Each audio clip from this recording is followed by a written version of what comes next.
Helloing, my ladies and longs, and welcome back to another second channel video. I understand that my uploads have been rather inconsistent, but I finally have some inspiration to talk about a new topic that I've been interested with, and I would like to share that with a lot of people. Now, obviously, when it comes to gaming, opinions are something that is subjective most of the time. And something that I've been wondering about is what necessarily makes a game mid or bad? Because I've been playing a lot of Beast and Reincarnation, and besides the game's like obvious performance issues, because thank you so much to Unreal Engine 5, I enjoy the game. I really do. I think the art style looks pretty. I think the gameplay is solid enough. I enjoy the exploration. It is a little bit too one note, but it's still a game that overall I really enjoy a lot. And ultimately, it confuses me as to why the game itself is considered among a lot of people either mid or either bad. Now, I'm looking at like Metacritic scores and stuff for Beast of Reincarnation. It's just literally like a lot of the times it's very like mixed, or it's more average, I would say.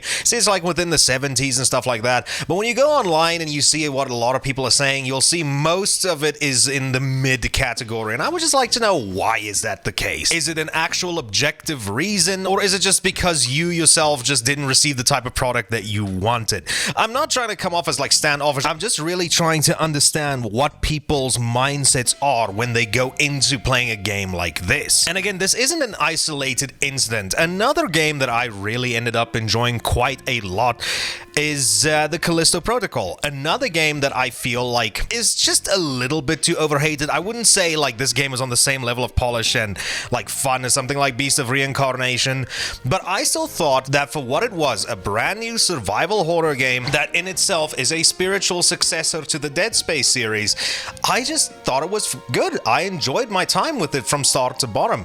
Is it something I would replay again? Probably not. And I have mentioned in a previous video that, truth be told, I might as well re-upload here, that I don't think it's anywhere near the same level of stuff like the original Dead Space in 2008, Silent Hill Shattered Memories on the Nintendo Wii, or any of those more like niche to like maybe 7 out of 10-ish kinds of horror games. I just never understood it. I thought it was a perfectly functional game. I enjoyed it for what it was, and ultimately, I just don't understand why people can keep saying it's mid.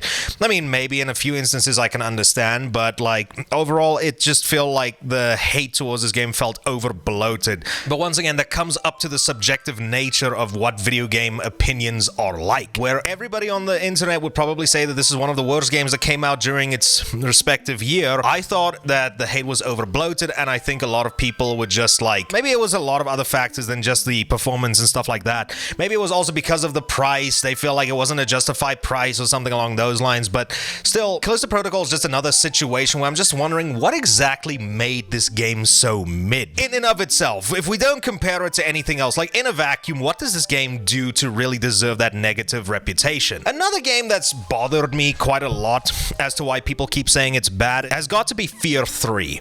Now, I'm a humongous fan of the Fear games, and I love all of them, basically. I know there's like one or two here and there that I haven't played yet, like the online shooter thing, but that thing's dead, so who gives a shit anyway? Or the I'm still trying to play the expansions of all of the games, but I really love this franchise, and it's such a shame that I don't think we'll ever be seeing another one ever again.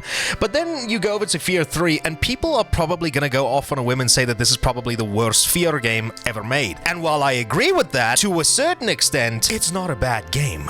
And that also brings up the point I'm trying to make as what makes this game objectively bad. Sure, it changes a lot about the core gameplay formula and stuff of the prior established games, Fear 1 and 2, but ultimately I still feel like for a first-person shooter with a slow motion mechanic and more horror elements and some sci-fi elements, I still think what it intended to do, and I think it did it well, like especially if you're playing this game alone or in co-op. Though I will admit, though, going back to this game alone, I can kind of see why co-op would be the more preferred way of playing the game, but ultimately I just still enjoyed it. It was a fun game. Like I said, would I put it on the same level as Fear 1 and Fear 2? Probably not, but again, it's not an objectively bad game. Maybe if you're talking about like story and stuff like that, but I couldn't personally give a shit about the game's plots. Like, I play them for the gameplay, and when it comes down to the gameplay aspect, I think that they're all solid and they're really fun to go through at least once. And another one, which is my favorite go-to example as to what exactly makes a game objectively mid, shit, or bad, is Resident Evil 6. Resident Evil 6, to a certain extent, you can easily say is without a doubt the worst Resident Evil game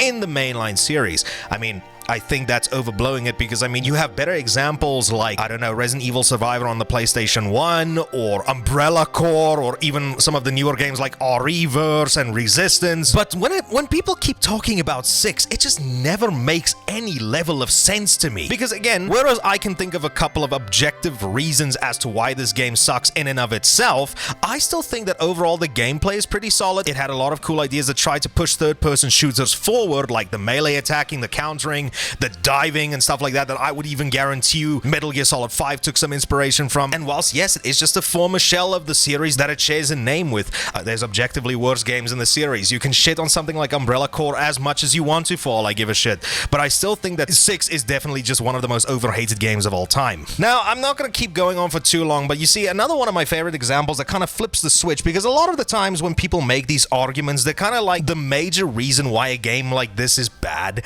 or mid or something along those lines is that it just isn't this, right? So if you look at Resident Evil 6 as the last example, like a lot of people would say that this game is bad because it just isn't a Resident Evil game, which fair enough. But my argument to that always comes in the form of Metal Gear Rising: Revengeance. The argument that I always try to make for that is that Metal Gear Rising is probably objectively the worst Metal Gear Solid game ever made, just because of the fact that it just does not carry over a lot of the elements that made the previous game so exciting, barring the name and Raiden and the use of Metal Gears. But when you usually talk about Metal Gear Rising, no one ever will speak about this game in a negative aspect, and for good reason. I mean, the game is absolutely solid, despite it lacking a lot of the aspects that made its series so special to begin with. And I don't understand why some people can't carry over that same thought of thinking over to other games. But I do understand this might have been a little bit of a sidetrack, so I want you guys to let me know in the comments below. What exactly makes a game mid, like with Beast of Reincarnation, Callisto Protocol, all that kind of stuff, and just give me your opinions in the comment below. I want to really start doing more stuff like this on the second channel, so if you guys enjoyed this video, be sure to leave a like and subscribe, and I will see you guys in the next video. Also, I guess sub to my main channel. I've got more videos over there that you will laugh at. Okay, goodbye.